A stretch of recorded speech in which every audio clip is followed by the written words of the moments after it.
Trinamool Congress spokesperson Jago Bangla's stall was inaugurated by MLA Nena Bandyopadhyay at Surendranath College under Ward number 49 of Chorangi Assembly. The event was organized by Trinamool Congress leader Debashish Banerjee and in collaboration with Trinamool Congress leader Shivashish Banerjee. MLA Nena Bandyopadhyay, Municipal Coordinator Soma Chaudhary and Trinamool Congress leader Indranil Kumar were present on. না দেখুন, এটা বাংলার প্রাণের উৎসব, এটা মানুষের প্রাণের উৎসব, কিন্তু একটা কোভিড তো চলছে, এটাকে তো আমরা অস্বীকার করতে পারবো না। সেখানে আমাদেরকে সোশ্যাল নয়, ফিজিক্যাল ডিস্টেন্স মেনটেনটা করা উচিত প্রত্যেকের। এবং আমি সবাইকেই বলছি যে যারা বেরোবেন মাস্ক পরে বেরোন, দরকার পড়লে গ্লাভস পরুন, না হলে না, এবং বাড়িতে গিয়ে নিজেকে ডিসইনফেক্ট করলে এই রোগ আপনাকে ধরতে পারেন। কারণ কোভিড লকডাউন চলাকালীনও আমরা বেরিয়েছি, লকডাউনের পরেও বেরিয়েছি। আজকে এখানে একটা প্রোগ্রাম করলাম, জাগো বাংলা স্টল খুললাম, এখন আমি পরপর ওপেনিংয়ে যাব। নিজেকে সাবধান রাখলে এই রোগ আপনাকে ছোবে না। কিন্তু একটা প্যান্ডেমিক চলছে, কিন্তু অদ্ভুতভাবে এই প্যান্ডেমিকটাকে নিয়ে যদি রাজনীতি করা হয় তাহলে সেটা হচ্ছে সবচেয়ে দুঃখের বিষয়। একটা কেস করে দিলাম এবং মহামান্য আদালত যা বলবে, আমরা প্রত্যেক যারা সিটিজেন আছি আমরা আদালতকে মেনে চলি।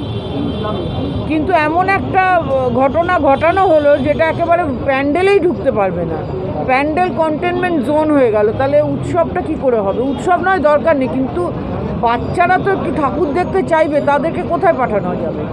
এমনি বাচ্চারা খেলাধুলো করে, বাচ্চারা সেখানে লকডাউনে তাদেরকে বাড়িতে আটকে রাখা হয়েছিল, কোভিড বলে তাদেরকে খেলতে দেওয়া হচ্ছে না।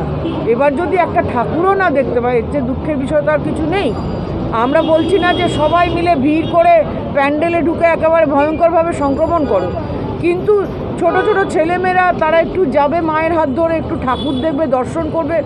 এবং প্যান্ডেল যদি কন্টেনমেন্ট জোন হয় তাহলে মহা অষ্টমীর দিন আমরা কি করে অঞ্জলি দেব?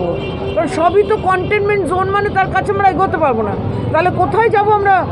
আমাদের সাধারণ বাঙালি ঘরের প্রত্যেকের পক্ষে সম্ভব নয় যে তারা প্রত্যেক বাড়িতে একটা করে দুর্গাপুজো করবে। তো যেখানে প্যান্ডেল হয় সেখানে আমরা ছুটে যাই, আমাদের যাই হোক যা কিছু নিয়ে মাকে দিই এবং আমরা পুষ্পাঞ্জলি দিই। তাহলে পুষ্পাঞ্জলি কোথায় দেব? এই ব্যাপারগুলো তো আদালতকে ভাবতে হবে যে আমরা পুষ্পাঞ্জলিটা কোথায় দেব।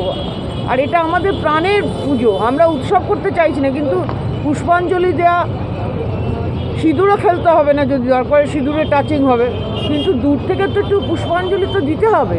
তো প্যান্ডেলে যদি ঢুকতে না পারি তাহলে কোথা থেকে পুষ্পাঞ্জলি দেবো?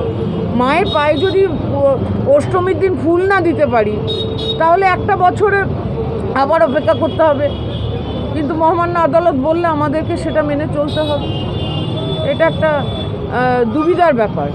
সবাই তো রাজনীতি করে ভগবানকে নিয়ে, তা এমন রাজনীতি করলেন যে আমাদের পুষ্পাঞ্জলিটাও আটকে দিলেন। প্রতি বছরই এই চতুর্থীর দিনকে সুরেন্দ্রনাথ কলেজের সামনে চৌরঙ্গী বিধানসভা কেন্দ্র আয়োজিত জাগো বাংলা স্টল হয়ে থাকে। এবছরও তার কোনো ব্যতিক্রম হয়নি, কিন্তু বর্তমান বছরটা মানুষের কাছে একটা ব্যতিক্রমী বছর।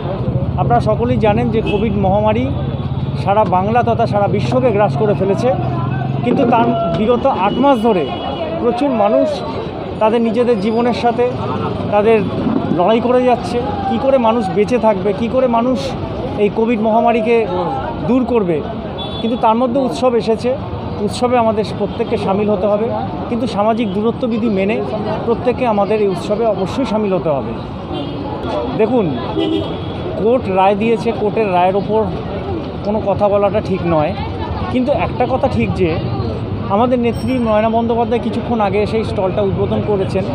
তিনিও বলেছেন এবং আমরা সাধারণ মানুষরা উপলব্ধি করতে পারছি যে আমরা এই কোভিড নামক যে মহামারী চলছে তার সাথে লড়াই করছি এবং যতটা সম্ভব দূরত্ববিধি মেনে এবং সরকারি নির্দেশ মেনে এবং যতটা সচেতনতাভাবে থাকা যায় আমরা থাকছি। কিন্তু এই যে উৎসব, এত বড় উৎসব এবং প্রত্যেকটা প্যান্ডেলগুলো যেভাবে করেছে, যেভাবে শিল্পকলা নিদর্শন রেখেছে, সেখানে বাচ্চারা তারা কী দোষ করলো যে তারা এতদিন ধরে ঘরে বসে থাকার পরেও এখন পুজোর সময় তারা বাইরে মানে ঘরে বন্দি থাকবে। হয়েছে ঠিক আছে, কিন্তু বাচ্চাদের কথাটা মানে মাথায় রেখে একটা বিকল্প ব্যবস্থাও তারা করতে পারতেন।